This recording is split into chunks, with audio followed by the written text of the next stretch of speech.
Nous pourrions rester ici pendant des heures. Il me reste 15 minutes et j'ai environ 35 remarques à faire ici.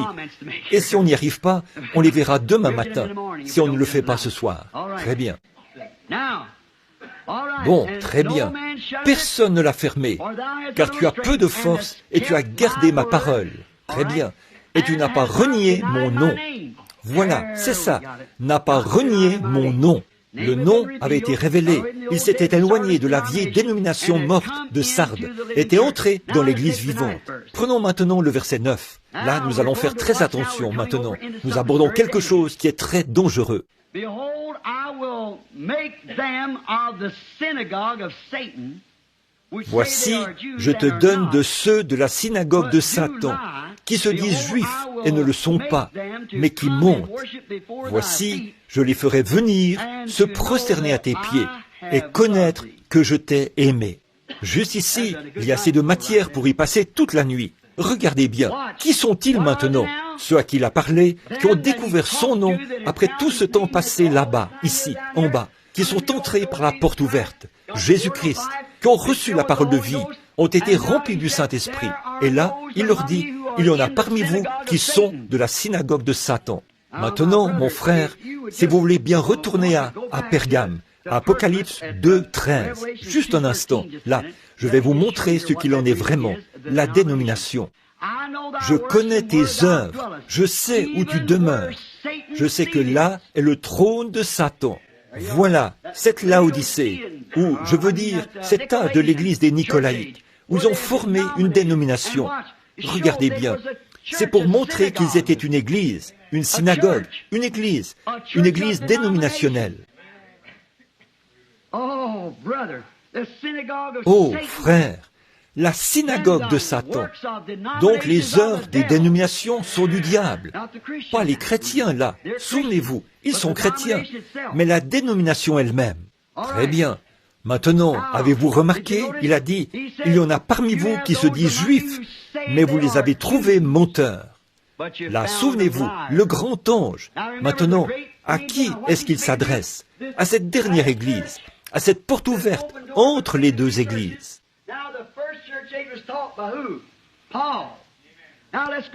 Eh bien, qui était l'enseignant au premier âge de l'Église? Paul. Maintenant, prenons Romains 2, 29 et voyons ce qu'est un juif, afin que vous sachiez avec certitude qu'il ne s'agit pas de mon opinion personnelle là-dessus. Romains, chapitre 2, verset 29 de Romains.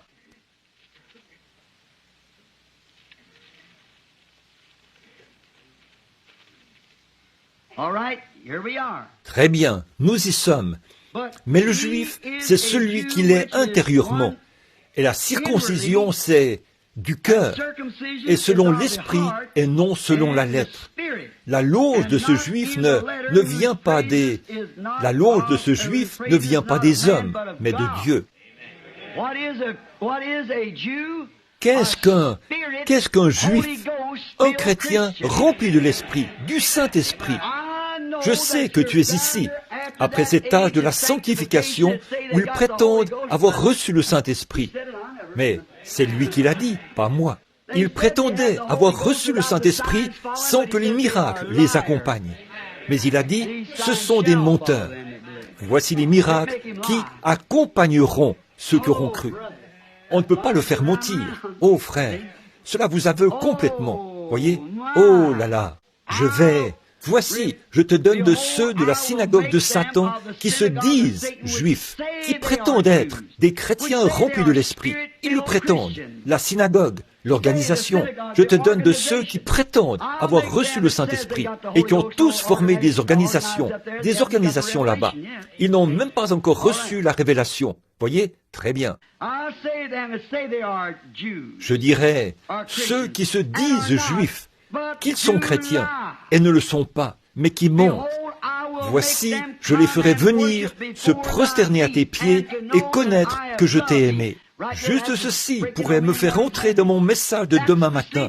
Là, il s'agit précisément de la Vierge endormie. Pouvez-vous voir cela? C'était à quel moment? Au temps de la fin. Oh, quand ils sont sortis. Voici voyez, ils ont été justifiés par la foi, sanctifiés.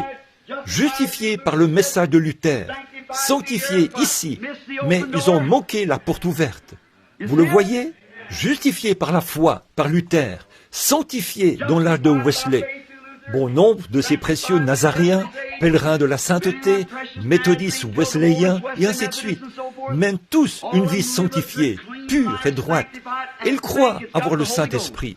Et s'ils entendent quelqu'un parler en langue, ou quelque chose de ce genre, ils vont rire de lui, se moquer de lui, et dire « c'est du diable ». Frère, vous avez scellé votre sort comme vous l'avez fait. Vous avez blasphémé contre le Saint-Esprit, ce qui est impardonnable. Eh bien, vous dites, nous appartenons à la première église. Le nombre d'églises auxquelles vous appartenez m'importe peu. Cela n'a rien à voir avec la parole de Dieu. N'en retranchez rien, n'y ajoutez rien. C'est vrai, des synagogues de Satan. J'espère que je ne vous blesse pas. Je n'aime vraiment pas parler comme ça. Mais il y a quelque chose en moi qui me pousse à le faire. Je ne sais pas pourquoi je fais ça. Vous savez que je n'aime pas faire ça. Je me sens vraiment mal quand je le dis. Et pourtant, il faut que je le dise. Il y a en moi quelque chose qui me fait le dire. Je n'ai jamais aimé m'en prendre aux femmes. Je me sens si une femme pleure, ça me fait très mal. Je n'aime vraiment pas m'en prendre aux femmes. Mais il y a en moi quelque chose qui me pousse à le faire. Voyez, une femme immorale. Oh là là, je ne peux vraiment pas supporter cela. En fait, il y a en moi quelque chose qui me pousse à le faire. Le Saint-Esprit. Et je regarde ici dans la parole. Je me dis, Seigneur, si j'ai tort, montre-le-moi. Ne me laisse pas le faire juste pour le plaisir de le faire. Les gens j'aime les gens, et tu le sais. Ne me laisse pas blesser qui que ce soit, ô Dieu. Tu sais que je ne le ferai pas. Mais le Saint-Esprit se lève et dit, tiens-toi à cette parole. Ne bouge pas de là. Tiens-toi strictement à cette parole. Et je dis, oui Seigneur, tu es mon meilleur ami. Tu es le seul tu es mon véritable ami qui va. C'est toi seul qui m'aidera quand cette vie arrivera à son terme. Alors je vais donc me tenir à tes côtés, Seigneur. Me voici. Je n'ai pas l'intention de vous blesser. S'il vous plaît, comprenez-moi bien quand je taille en pièces les organisations et tout. Bien avant de savoir quoi que ce soit à ce sujet, toute ma vie, j'ai taillé cela en pièces. Je n'y ai jamais cru. C'est pour ça que je ne voulais pas m'y associer. Et, très bien, Dieu merci de m'avoir tenu loin de cela. Voici, je te donne de ceux de la synagogue de Satan, qui se disent remplis de l'esprit et ne le sont pas, mais mentent. Et voici, je les ferai venir se prosterner à tes pieds. Ne vous souvenez-vous pas de la Vierge endormie quand elle s'est élevée? Maintenant, souvenez-vous, comment l'a-t-on appelée? Il y en a 10 qui sont sortis à la rencontre de l'époux. Pas vrai? 5 étaient sages, elles avaient de l'huile dans leur lampe. Combien savent ce que l'huile signifie dans la Bible? L'esprit. Là, personne ne pouvait dire, tu n'es pas sanctifié, je ne suis pas. Elles étaient toutes sanctifiées, chacune d'elles, toutes sanctifiées. Mais 5 étaient assez sages pour avoir la sagesse de la révélation, pour saisir cette porte, voyez, pour être remplies de l'esprit. Elles avaient de l'huile dans leur lampe, et les autres n'avaient pas d'huile. Et quand elles se sont réveillées, eh bien, voilà que les autres se sont approchés d'elles, et ont dit, « Oh, oh, donne-moi de ton Saint-Esprit, l'huile, donne-moi !» Elle a dit, « Oui, désolé ma sœur, j'en ai juste assez pour moi-même. » Chose certaine, je n'en ai pas de trop. Alors, et pendant que, il a dit, allez en prière. Et pendant qu'elles étaient parties en chercher, l'époux est venu et elles sont parties au souper des noces. Et elles ont été laissées à l'extérieur. C'est pour cela qu'elles passeront par la période de la tribulation de...